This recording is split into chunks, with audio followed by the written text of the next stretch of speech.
It could always be worse. A Yiddish folktale retold, with pictures by Margo Zemach.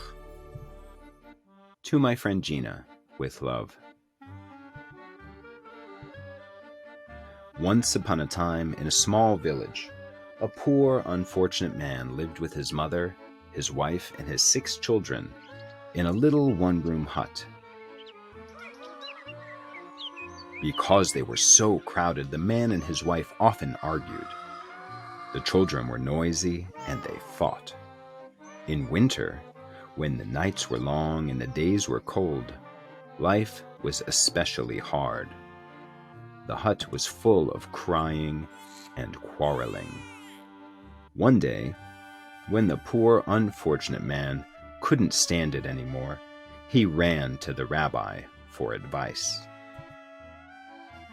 "Holy Rabbi," he cried, "things are in a bad way with me and getting worse.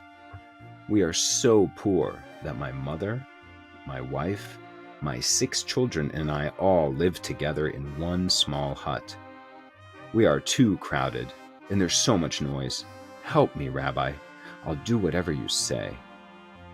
The rabbi thought and pulled on his beard. At last he said, "Tell me, my poor man, do you have any animals? Perhaps a chicken or 2? "Yes," said the man, "I do have a few chickens.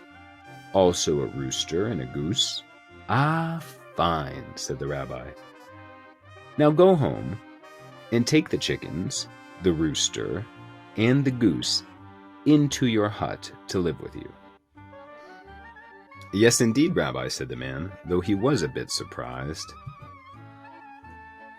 The poor, unfortunate man hurried home and took the chickens, the rooster, and the goose out of the shed and into his little hut. When some days or a week had gone by, life in the hut was worse than before. Now, with the quarreling and the crying, there was honking, crowing, and clucking. There were feathers in the soup. The hut stayed just as small, and the children grew bigger. When the poor, unfortunate man couldn't stand it any longer, he again ran to the rabbi for help. "Holy Rabbi," he cried, "see what a misfortune has befallen me. Now, with the crying and quarreling, with the honking, clucking, and crowing, there are feathers in the soup. Rabbi, it couldn't be worse. Help me, please."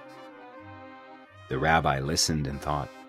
At last he said, "Tell me, do you happen to have a goat?"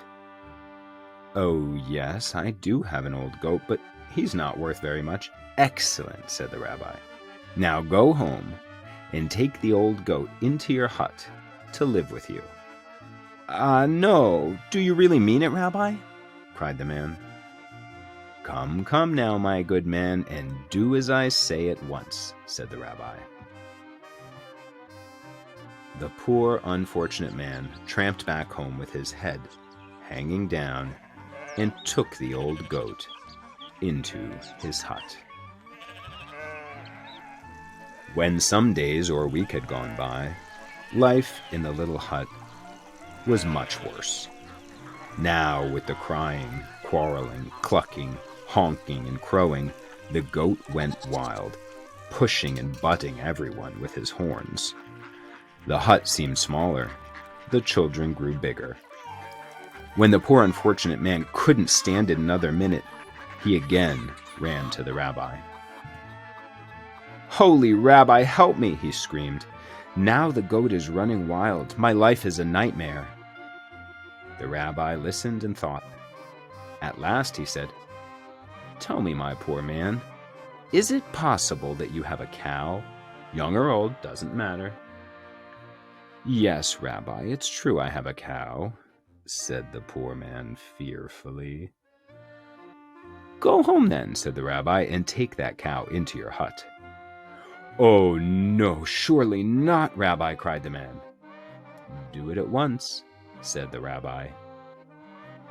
The poor, unfortunate man trudged home with a heavy heart and took the cow into his hut.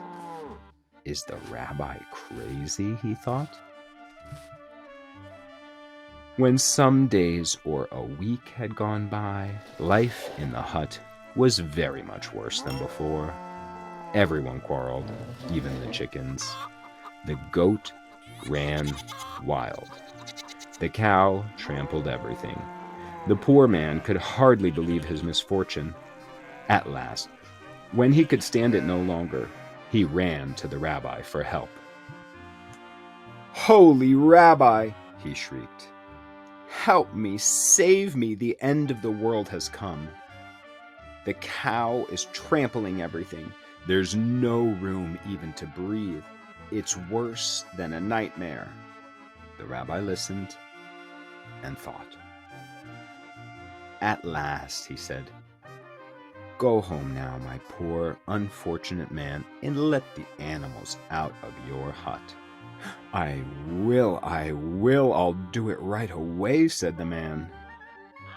The poor, unfortunate man hurried home and let the cow, the goat, the chickens, the goose, and the rooster out of his little hut. That night, the poor man and all his family slept peacefully. There was no crowing, no clucking, no honking. There was plenty of room to breathe.